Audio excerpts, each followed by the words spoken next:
I would like to begin by asking everyone a question.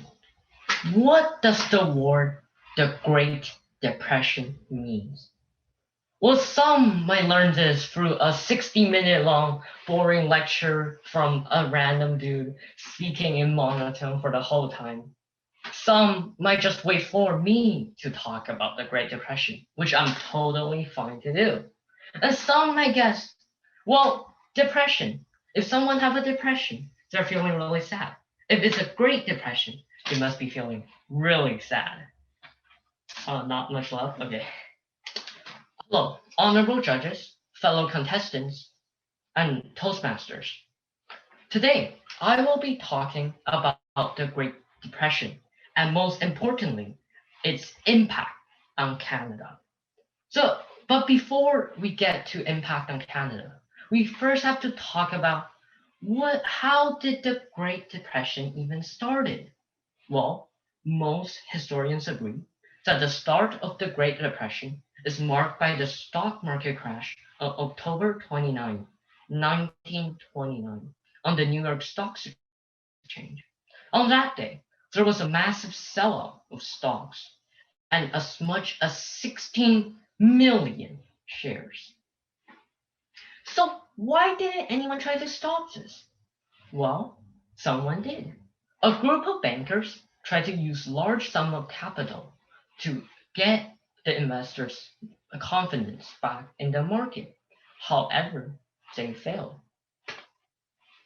So right after the crash, investors start drawing out money from businesses and industries, and there's been economical despair in our southern neighbor, the USA, where the stock market crash took place.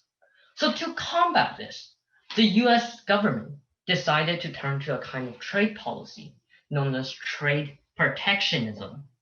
So what is trade protectionism? Well, trade protectionism is a type of economical policy that discourages imports and encourages exports, E&E, with their introduction of the Small Halley Act.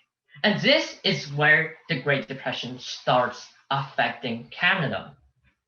In the 1930s, Canada had a large, heavily export-built economy. Since that is the case, and since like several centuries, USA been our largest trading partner, of their introduction of the Small Halley Act, they basically went like, nah, we don't want your product, your economy tank, not my problem. Well, in fact, Canada's economy did tank.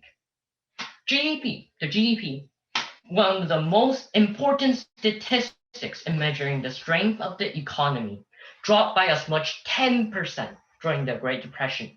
Compare this to the 2008 financial disaster, where we only saw about 1% of GDP drop for Canada. Sometime in the darkest days of the Depression, it was so bad that 1 in every 5 people were on government relief. We have like 25 people here. If we were in the Depression, of us will be on government relief. That's how bad it was during the Great Depression.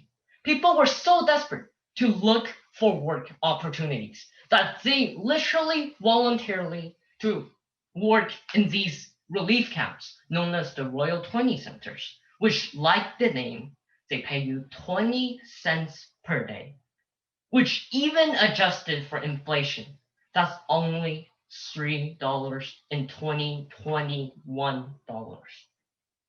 However, the Great Depression, we did learn something from it. Most famously, most importantly, we saw the birth of social welfare programs.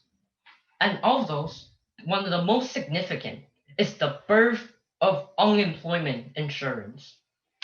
Since there were so many people needing help, that's why how this is how the new social welfare programs are introduced. So one may ask, how did this catastrophe eventually was ended? Was it because there was bread dropping out from the sky? Were gold bars found in the ocean? Well, no. It was fortunately and unfortunately ended by another, even more devastating disaster known as World War II. When war broke up in Europe, there was a demand again, and Canada's economy was managed to recover. And this concludes my speech on the Great Depression and its impact on Canada.